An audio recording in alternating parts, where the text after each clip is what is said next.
I do think that President Trump made a mistake by agreeing to no live audience. First of all, President Trump is energized in front of live audiences. Secondly, I really would not put it past CNN, who's apparently going to host one of these. Why? Well, I guess they're just going to go do that. I wouldn't put it past CNN to edit the figurehead's remarks. There's been a whole series of suggestions like no earpieces for the moderators or for the candidates. Certainly for the candidates, no one on stage should be wearing an earpiece. The moderators shouldn't either. And how about this? There should be a pledge, and it should be enforceable by a massive financial penalty to the individuals, not the networks, for any sharing of the questions in advance with anybody. Because figurehead Biden in these settings is prepped. They will rehearse this guy in a basement or wherever for 6 weeks just to answer some key questions they know are coming. He'll drill time and time again on this. They'll drill answers into his mind time and time again. And yeah, I firmly do believe he's going to be drugged. President Trump has said that he wants a drug test. He's going to push for that. He should demand it. He should come out first and take it and reveal the results of this. A live audience would do something else. It would allow people, human beings, to step out and give us their analysis of what they saw. The Mockingbird media is going to try to do that live time. They should be banned, and President Trump's team should ban them from checking in with live fact-checking. They can do that afterwards because so often it's not fact-checking. The goal of the Mockingbird media here is going to be very, very clear. That is going to be to prop up a genuinely mentally deficient chief figurehead against a guy who's now been in a courtroom, quite by design, for 6-8 weeks. The thing about Trump is this energizes him. This is another reason I wish he would have asked for a live audience. It'd be something to see Trump walk in tanned and relaxed and ready to go when the whole nation knows what he's been going under, where the figurehead's going to shuffle in or be brought in a clearly drugged state. Look at Biden making his statement, this recording. Look at the number of cuts. I counted 14 cuts in this tiny little clip of Biden. Donald Trump lost 2 debates to me in 2020. And since then, he hadn't shown up for debate. Now he's acting like he wants to debate me again. Well, make my day, pal. I'll even do it twice. So let's pick the dates, Donald. I hear you're free on Wednesdays. Oh, by the way, I hear you're free on Wednesdays is a knock against him being in court. So the guy who's the figurehead for the party that is arresting or trying to arrest political opponents, well, in fact, arresting political opponents, trying to jail their chief political opponent, is dragging him in an announcement like that with about 14 cuts in a single clip like that.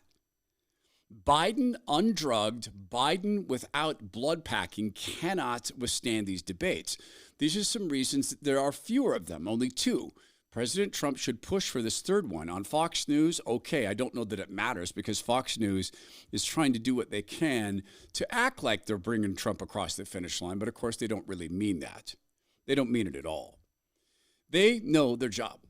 We'll go through some of the media responses to this, such as the media response calling out the fact that Biden's wise not to have an audience. But there's more to this as well, some ammunition for President Trump. Merrick Garland's refusing to release some things. We'll talk about that. This could be key. Trump, during the debate, has an opportunity to dare Biden to release something because he's all about transparency and honesty, right? He should do that. Be transparently honest. So on that topic of earpieces, if the moderators wear earpieces, President Trump should ask, hey, what are they saying in your earpiece? If the moderators want to fact check President Trump, he should say, hey, why don't you come on stage if you're going to debate? Why don't we just make it official that you're coming on stage? Why are you sitting there pretending to be a moderator? What's in the earpiece? If Joe Biden's wearing an earpiece, President Trump shouldn't. He should say during the debate, hey, Joe, what's in the earpiece? What are people saying to you? What directions are you getting? And I know that they're going to have their mics shut or shut off while their other is speaking, but your speaking time comes up, President Trump, you can say, hey, Joe, what did they say in your earpiece? You should tell us. Reveal every bit of stagecraft behind this. As President Trump's on stage, he should remind people that I took a drug test. Did you? People don't trust figurehead Biden. They've seen too much of his dementia to be actually fooled that this is his natural state. And during the debate, President Trump should ask, Joe, you seem jumpy. Are you okay? Did you get some of Hunter's stuff? Now, that could be a cutting remark. It could be seen as making fun of drug addiction. What it's really about is surfacing the figurehead for who he is. He is a corrupt man running a corrupt business on our dime. On the topic of corruption, President Trump should ask, hey, Joe, how many bank accounts did your family have? It seems like a couple hundred now, according to Devin Newsom. Where'd that $240,000 come for that was wired to you? You talk about my corruption. I've been on trial for 6 months, and bring up some of the direct evidence that we have about him. Oh, and incidentally, speaking of finances, Joe, your family took in $50 million. How come you guys only have $50,000 to $100,000 in stock? How are you still in debt when you've taken in $50 million in bribe money? What are you doing with the money? During the debates, President Trump needs to make a habit of asking the figurehead questions. Why won't you secure the border? But he needs to make sure to present it this way. You did away with my border policies that had our immigration levels at this. Why? Why are you refusing to secure the border? Why are you allowing these people in? Why are you not finishing simple sections of the fence that would take 2 weeks to finish? Why did you prevent Texas from stopping illegal immigration by putting up humane barriers in the river, floating barriers? You simply can't go over or under them. Why did you stop that? Why are you allowing the nation to be invaded? See, that stuff goes so well in front of a live audience because figurehead then has to feel the audience. He has to feel the frustration because the frustration with the American people are very, very clear. President Trump should go to this. The House passed a bill to detain and deport illegal immigrants who assault police officers. 148 Democrats voted against it. President Trump needs to be able to say, will you go back to your party?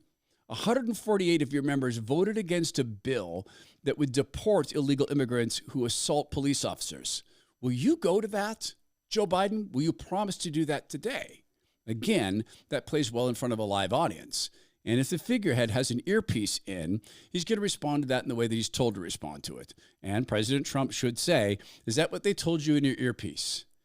Every step through this process, President Trump should be reminding people about the earpieces, about the drugs, about the difference in Biden's behavior, because it's going to be profoundly different.